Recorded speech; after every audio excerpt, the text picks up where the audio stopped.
Welcome to Pages to Dialogues, your premier destination for insightful discussions on Christian books. Join me as we delve into the pages of thought-provoking Christian literature and explore the timeless truths and principles that can transform our lives.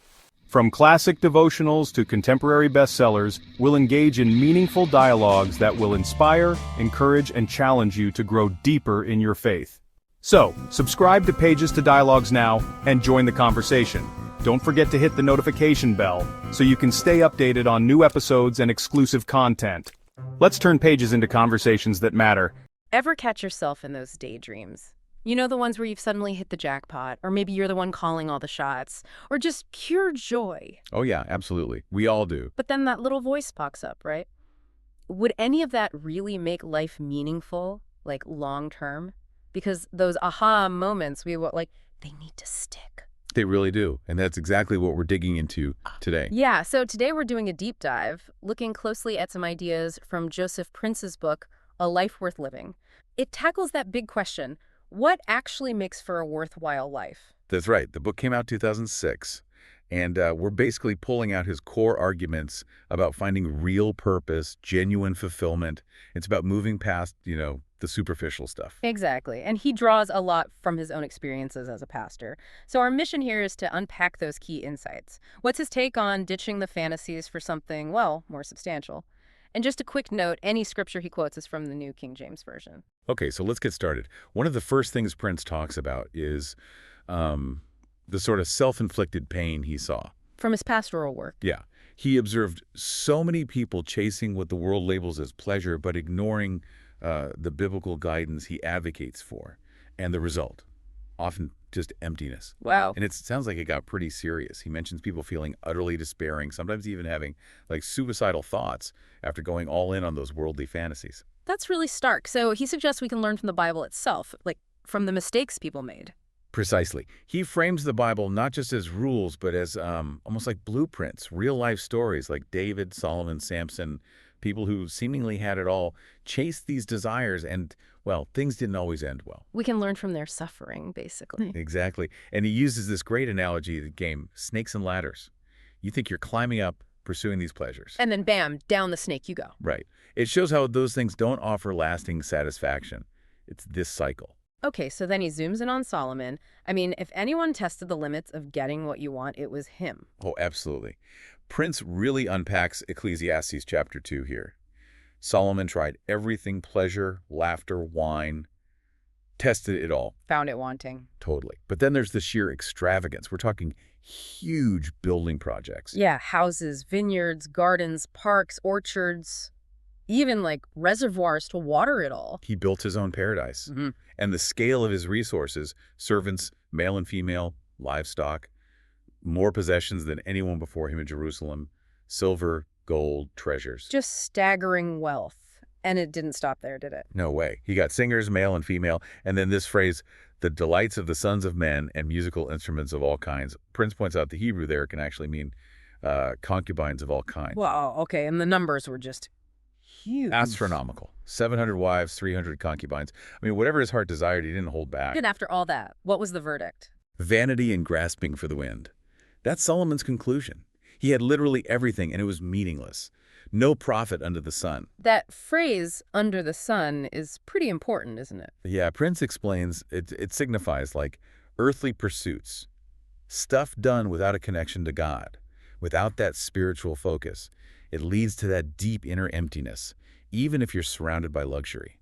So fulfillment isn't about having it all. It's about where your focus is. And Prince briefly notes, when Solomon's thoughts were focused differently, like when writing Proverbs or Song of Solomon, more heavenly thoughts, his perspective was different. There was meaning then. That contrast really drives the point home. It does. And he shares a personal story, too, from his Navy days in Singapore. Way about his friends going off for floor dancing. Yeah, which sounds like a euphemism for something risky. He decided to go back to the ship, spend time focusing on his faith, reflecting with Jesus, as he puts it. His friends, though, they faced consequences. Fear of disease, and one guy actually got sick. Exactly. A venereal disease. And Prince asks this really pointed question. Who was the merry one on that return trip? It really makes you think about the real cost of fleeting pleasure. And the friend eventually got better. Yes, Prince mentions praying for him, and the friend recovered and actually had a change of heart, a conversion experience. It adds another layer to his argument.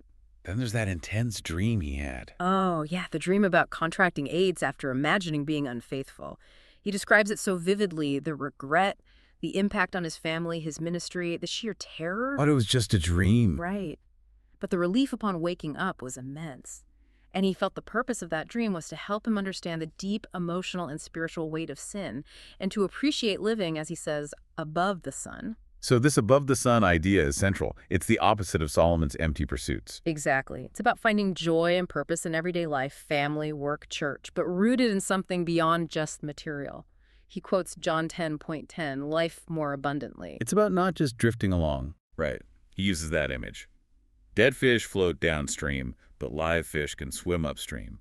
It's about making a conscious choice not to just follow the worldly currents. Which leads him to warn about temptations, right? The feeling of missing out. Yeah, the idea the devil tempts us with, that we're missing something vital if we don't indulge in everything the world offers. And he gives examples. He does. A lonely rich playboy, someone like Elizabeth Taylor searching for peace through fame, food, men, drugs, drink, never finding it. Even Elvis Presley, rich and famous, but admitting he was as lonely as hell. People who had it all by worldly standards, but were still empty. Precisely. It really underscores the point that those under-the-sun fantasies don't deliver true fulfillment. Okay, so let's shift gears a bit. He also talks about money and prosperity, which can be tricky territory. It can be. He argues that a life worth living can involve prospering, but it has to be prosperity with a purpose. The danger isn't money itself, but the love of money trapping us. He uses that parable, right? The rich fool. Yeah, Luke chapter 12, the guy whose land produces this massive harvest, and his fourth thought is all about himself. What shall I do? I will pull down my barns. Prince points out the repeated I 6 times. Exactly. 6 times. And he connects the number 6 with, humanity, the earthly focus. The guy's whole plan is self-centered. Store his goods, tell his soul to relax, eat, drink, be merry. And then God steps in. Right. Fool. This night your soul will be required of you. The punchline is about being rich toward God, not just hoarding earthly stuff for yourself. That's the real measure. So it's about why you prosper, being rich toward God. That's the core idea. Prosperity with a purpose. Prince even talks about believing for 1,000 times more blessing, travel, opportunities, ministry, but so that you can be rich toward God. And he's careful to make the distinction about money itself. Very careful. He quotes 1 Timothy 6:10, the love of money is a root of all kinds of evil. It's the attachment, the obsession that's a problem.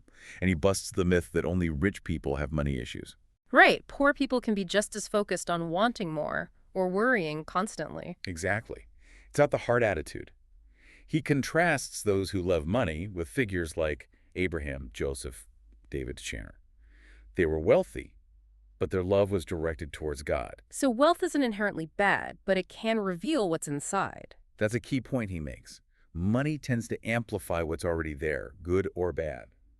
He uses this funny but telling analogy. A poor man steals 1 watermelon, a rich man steals a whole truck of watermelons. Huh. Okay, so it shows that maybe some people need character development before getting more prosperous? That seems to be the implication. Like the rich man in Luke, his immediate response to abundance was totally self-focused. I.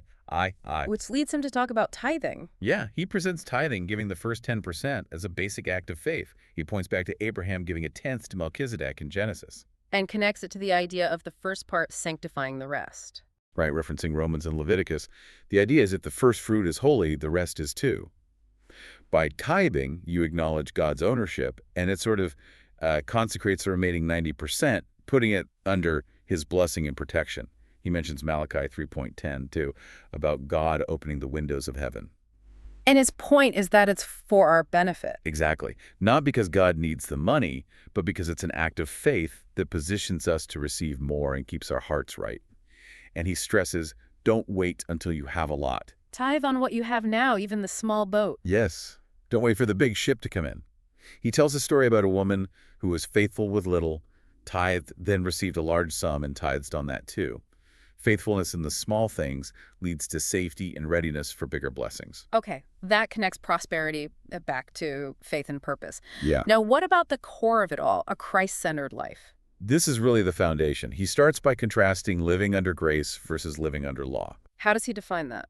Being under law, he says, is this constant awareness of your own efforts trying to please God, feeling good when you do right, fearing his displeasure when you mess up. It's very performance-based. Okay. And grace? Grace is being conscious of who God is to you, his love and acceptance apart from your performance. He puts it simply, law says, I am working. Grace says, God is working. It's about resting in God's finished work. So shifting focus from my efforts to his work. Exactly. He really encourages people to stop focusing so much on their faults and failures and look to God instead, believing that God is actually working in you right now, even as you're just sitting there. God works more, he says, when we're still and let him be God. So grace is forgetting yourself and focusing on Christ. That's his definition. Ugh. Forgetting self and being Christ-occupied. When Christ is central, life finds its purpose. It links back to that abundant life Jesus promised. And to understand God, you look at Jesus. Colossians 1.56, Jesus is the image of the invisible God. Right. He points to Jesus' actions, the compassion, the healing, raising the dead, loving children, as showing us exactly what God is like. And he reminds us, Jesus is also the creator. John 1.3, Colossians 1.16, he made everything. Everything. Visible, invisible. And Prince draws this beautiful contrast between Jesus' humility, his birthplace, his friends, and human pretension, like a pufferfish trying to look big. While the actual creator was incredibly humble. Yes. The hands that created the cosmos also blessed little children. It's mind-boggling. And this connects to our purpose. Directly. Colossians 1.16 again. Yes. All things were created through him and for him. So our purpose is to do everything for his glory. Marriage, raising kids, our careers develop them for him. Otherwise, it's just existing. That's how he puts it. Just working for earthly reasons is mere existence. But when you do even small things for his glory, they become meaningful. And living for his glory has other benefits. Definitely. When your focus is glorifying God, what other people think matters less. And positive things happen. He mentions healing, sight restored, lives changed. Living for your own glory, like Solomon found, leads to emptiness. God's affirmation is what truly fulfills. There's a peace in that, even in unseen actions. A deep peace. And blessings become opportunities to point others to God, not just enjoy them ourselves. He also mentions Colossians 1.17. In him, all things consist. What does that mean? Consist means held together. He connects it to how science knows atoms are held together by some force, but maybe doesn't fully know what it is. Prince suggests Christ is that integrating force, holding our lives together, bringing peace to inner conflicts, leading to integrity. And he applies this to marriage, too? Yes. He argues human love alone isn't enough. Marriage needs Christ at the center. He quotes Ephesians 5 about husbands loving like Christ loved the church and wives submitting as to the Lord. Marriage seminars are helpful, but not the ultimate answer. Relying only on human love sets it up to fail, basically. That's the idea. And he gives this practical advice. If you have a problem with your spouse, don't just unload on them in anger. Go to Jesus first. Get strength from him, not demand what only he can give from your partner. Exactly. Don't expect your spouse to be your everything that's putting an impossible burden on them. He jokes about not demanding burnt offerings from your spouse. Huh. So the focus for husbands is Christ's love for them, which overflows. Right. And for wives, centering on Christ gives the grace to submit respectfully. He warns against things like jealousy, stopping people from engaging in church, because being filled with Jesus makes you want to share his love, not hoard your spouse. Empty people clash. Full people connect. So you need that time with Jesus to be full. Essential. It all flows from that relationship. Okay, finally, let's talk about Jesus' victory and how that impacts our lives. Right. Prince starts with victory over death, referencing Hebrews 2. Jesus died to break the devil's power over death and free us from that lifelong fear. He even suggests death is different for believers becoming more alive, free from limitations versus non-believers. And the resurrection is key. Absolutely crucial. Romans 6 talks about walking in newness of life because Christ was raised. And Romans 4, 1 Corinthians 15, Colossians 2, they all link his resurrection directly to our justification, our forgiveness. If Christ wasn't raised, our sins aren't forgiven. But because he was raised, we are forgiven. Yes. And Prince notes that many believers struggle because they still live under a cloud of sin consciousness. Realizing you're truly forgiven gives you strength, like Jesus told the woman caught in adultery, to go and sin no more. It gives boldness to approach God. Which relates to that new and living way in Hebrews 10. Exactly. Under the Old Covenant, the law, sinners couldn't just approach God's presence. But under grace, the New Covenant, Jesus' blood opens the way, gives us boldness to enter God's presence without fear. And being in God's presence brings wholeness. That's the idea. Coming close to God, consecrated by Jesus, brings life to our spirit, soul, and body. He contrasts it again. Under law, physical defects could bar you from worship. But Jesus welcomed and healed the lame, blind, mute, maimed. Worship, in this new way, actually helps correct our imperfections and makes us whole. So how does God communicate with us now in this new covenant? Prince references John 7.37, Jesus inviting us to come and drink, satisfying spiritual thirst. God primarily speaks from within now, through the Holy Spirit who is one with our spirit, 1 Corinthians 6.17. Not so much through external prophets giving direction, though confirmation can happen like in Acts 13. Audible voices are rare today. So it's more of an inner knowing, desires. Yes, that inner sense, those urges maybe to call someone or pursue something. He advises following those inner promptings without endless questioning. God leads constantly, often subtly, that still, small voice. And it's about experiencing the Father's love personally. Yeah, practicing hearing his loving affirmation. He clarifies God isn't typically giving out like lottery numbers or specific stock tips. It's more relational. And this intimacy leads to an overflow. Right back to John 7, drinking deeply of Jesus leads to rivers of living water flowing out of us, blessing others. And God actually enjoys it when we draw from him. Prince uses the Samaritan woman at the well example. Jesus felt refreshed. It was food for him to reveal himself and meet her need. And Jesus is always present. Matthew 18:20s. He's always with us, not just in church. Acknowledge him everywhere. In marriage, dating, he created romance. Peace comes from knowing his finished work, showing his hands and side after the resurrection. Center him in career, business, everything. He finishes with some powerful images of Jesus from Revelation. Yes, the lion and the lamb in Revelation 5. He's prevailed. He has all authority and perfect discernment, the 7 horns and 7 eyes. Yeah. Powerful, yet humble. And all creation worships him. Declaring him worthy of power, riches, wisdom, strength, honor, glory, blessing. Yet, despite his greatness, his posture is one of service, the golden girdle, like a servant's towel in Revelation 1, washing the disciples' feet in John 13. He wants to serve us out of love. So bringing it all together. Making Christ the centerpiece.